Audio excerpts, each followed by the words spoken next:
Hello, friends, and welcome back to Malicious Compliance Stories.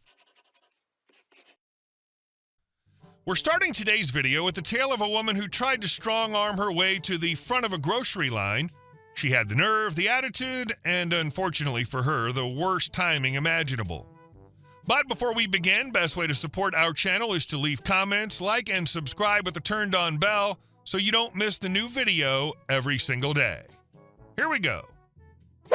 Excuse me, I only have 3 items. So a few days ago, I went out to grab some essentials for my baby: formula, diapers, wipes, the whole bulky bag circus. Not the type of grocery run you can just zip through with one hand while sipping iced coffee. I'm already tired, already wanting to get home, and already mentally calculating how long my baby will tolerate my absence before staging a meltdown. While I'm browsing the aisle, I noticed this elderly woman practically drilling commands into her husband. She wasn't politely asking him to grab things, she was full-on barking instructions, pointing aggressively, sighing dramatically, switching between, "No, not that one," and "Can't you do anything right?" I tried not to stare, but it was hard not to roll my eyes. Still, whatever, not my circus, not my monkeys. Fast forward to the checkout line. For this particular store, the line was surprisingly long, like 6 or 7 people deep. The guy in front of me starts unloading his items onto the belt, and because he's still sorting through things in his cart, he's kind of blocking the space. No biggie, I wait patiently behind him until there's room. And then, here she comes, command lady herself. She marches right past the entire snake-long line behind me, wedges herself between me and the guy in front like she's merging into traffic without signaling, and stands there holding 3 items like they're her golden ticket into VIP checkout access. I blinked at her. She looked directly at me, fully expecting me to step aside and let her go ahead. The entitlement radiating off her was so strong, I swear I could feel it. Now, for the record, if the line's short and someone genuinely has just a couple items, I'll absolutely let them go first. I've done it a million times. But when the line is long, everyone's tired, everyone's waiting, and someone tries to skip because they assume they're more important? Yeah, hard no. So I just calmly started unloading my items onto the conveyor. Formula tubs, giant diaper packs, assorted baby necessities, completely ignoring her existence. She immediately started huffing loudly, the kind of huffing that's meant to guilt you into compliance. Then, just as dramatically as she'd been bossing her husband around earlier, she snapped. He yelled, "Excuse me, you should let me go first." I didn't even look up at first. Then I said, "I don't see why. There are plenty of people behind me too. You didn't even try asking any of them." Her eyes widened like she wasn't expecting pushback. EL, "But I only have these few items." I gestured toward the full cart her husband was still pushing behind her, stacked high with groceries. "So what about that cart, the one your husband's still filling?"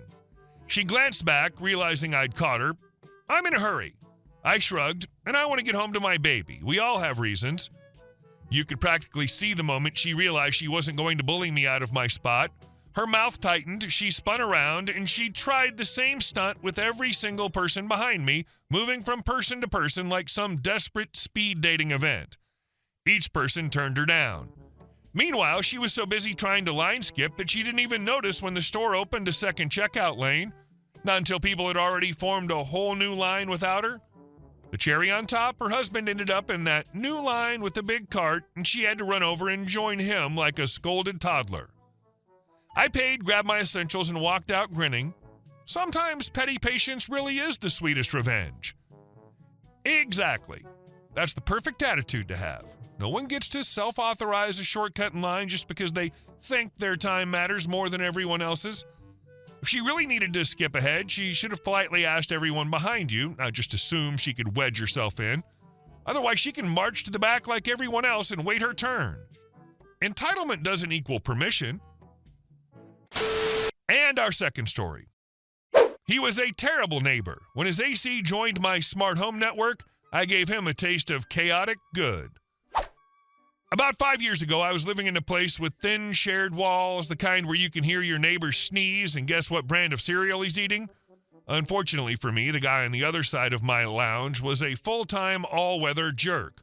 Loud music after 11 p.m.? Check. Drunken 1 a.m. arguments with his friends? Absolutely. Letting his dog crap on the tiny patch of grass right outside my path so I had to dodge landmines daily? Every damn week. And parking in the visitor bay so no one else could park anywhere near their own home? That too. I asked him, politely at first, to keep the late-night noise down. He always shrugged and said, "Everyone around here is noisy. Chill," which was funny because the only everyone making noise was him. Anyway, one evening I was sitting in my lounge, turning on my smart light via the app, minding my own business, when a notification popped up. "New device detected. Fancy brand portable aircon unit. Would you like to add this device to your home?" I froze. My lounge wall is basically glued to his lounge wall. There's only one person in the universe that air conditioner could belong to, and if the device is somehow broadcasting itself on the network, well, I clicked yes. The app asked nothing else. Suddenly, I had full access to his aircon unit. Every setting, every mode, every button. Cue the petty revenge spark igniting deep in my soul. At the time, I had to wake up at 3 a.m. for work. A-hole neighbor usually went to bed around 1 a.m. after blasting music and screaming at his gaming headset, so 3 a.m. seemed like the perfect time to adjust the temperature. Full blast, maximum fan, setting to 16 degrees Celsius, 61 degrees Fahrenheit, as loud as technologically possible. By the time I checked my app again at 6 a.m., he'd clearly woken up freezing and changed it back to quiet mode. How thoughtful of me to fix that for him. Back to Arctic blast mode we go. This went on for about 2 glorious weeks. Then one day I was scrolling through our neighborhood Facebook group and saw a post. "Portable aircon unit, not working properly. Free to whoever wants it, pick up outside." A-hole neighbor's address.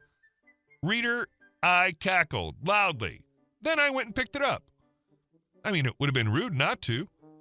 Sure, he's still occasionally noisy. He can't help being himself. But ever since then, my nights have been much more peaceful and much cooler.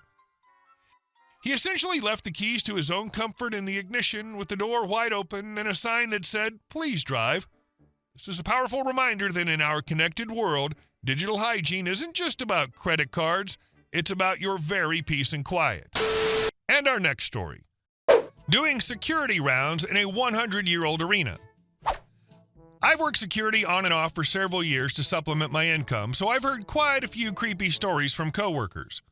Probably the most legitimate creepy story I've heard was from a guard that was working in a closed-down arena. The building's more than 100 years old, but hasn't been used since the early 2000s. The city's keeping up with basic maintenance as it waits for a buyer. There's usually one guard assigned to the building. It's a 6,000-seat arena with a huge basement and 2 additional floors that have lots of old office spaces, dressing rooms, and a separate, smaller community theater-type stage that's upstairs. The usual guard is doing his rounds through the building. The building itself is very interesting, as it's largely unchanged since the heydays of the 70s and 80s. The upper floors are largely dark and are pretty creepy. Anyway, the guard's doing his normal rounds, but feels unnaturally creeped out. It's his normal post, but something feels different today. He's feeling jumpy, but shakes it off and continues. He's a very diligent guy, so he walks every floor of the building. He's in the very top of the catwalk system above the main area where the old spotlighting equipment was. It's a narrow wooden catwalk system. Suddenly, he hears a loud creak behind him, like someone's walking. He spins around and sees a guy standing there. The guy's frozen mid-stride like he's been tiptoeing up behind him. Guy has an unsettling, mischievous-looking smile on his face like he's been caught with his hand in a cookie jar. Dude has a big steel pipe in his hand instead of a cookie, though. Guard pulls his gun, and guy takes off running in the opposite direction and disappears into the labyrinth of the building. Cops come and sweep the building with a canine, but don't find him. They do find that he's been playing in the dust that's on top of the old concession counters. He'd written a bunch of bizarre helter-skelter-type unsettling rhymes and drew a bunch of stick figures hanging from nooses. The speculation is it was some crazy homeless guy that'd been hiding in the building a few days and had made a game of following the guards without them knowing it. I saw the writing still on the counters the last time I was there. He's like the Joker or the Penguin, but instead of a clown or bird-themed crimes, respectively, he sneaks up behind people and hits them with a metal pipe. And our last story. We sued our HOA for towing under a non-existent rule. When my girlfriend and I moved into our unit back in June, we expected the usual HOA nonsense. Passive-aggressive emails, a stray warning about trash bins, maybe a dispute about what shade of beige is community approved. What we did not expect was to get slapped with a $300 towing fee out of nowhere because my girlfriend's car, according to a private towing company, hadn't been moved in 48 hours. The car was parked legally on the street, registered with the HOA, and not blocking anything. When we went to retrieve it, the tow guy shrugged like he'd given the same explanation 100 times. We tow anything the HOA calls in, he said. 2-day rule. It's in your community guidelines. Except we'd never seen that rule. Not in the welcome packet, not in the email from our landlord, my dad. Not in any posted signs, not even from the neighbors, some of whom had lived there for 30 years. We asked one older neighbor, Linda, if she'd ever been towed for leaving her car parked too long. She snorted, "Honey, if that was a rule, half this block would be empty every weekend. I've never heard of that in my life." So we did the logical thing, contacted the HOA. My dad gave us the number of the woman who supposedly ran communications, Pam. We left a voicemail kindly asking for a copy of the parking regulations and to clarify the 48-hour rule. A few days passed, nothing. We called again. This time Pam actually picked up, and from the second she spoke, she made it clear our existence personally offended her. "I don't talk to tenants," she snapped. "I only communicate with owners. Have your father call me." My girlfriend said, "We just want documentation of the rule so we know what we did wrong. Could you email us a copy?" "Absolutely not. Tenants are not allowed to make requests. You shouldn't even be calling me." Pam hung up before either of us could respond. At that point, this wasn't just about $300. This was about the HOA inventing a rule, refusing to show it to us, and hiding behind the world's most miserable gatekeeper like a troll under a bridge who somehow got promoted. We emailed her again, no response. My dad tried calling her. He got a voicemail. He tried again the next day, same thing. Meanwhile, we had no garage access because the HOA had dragged their feet approving our garage door repair.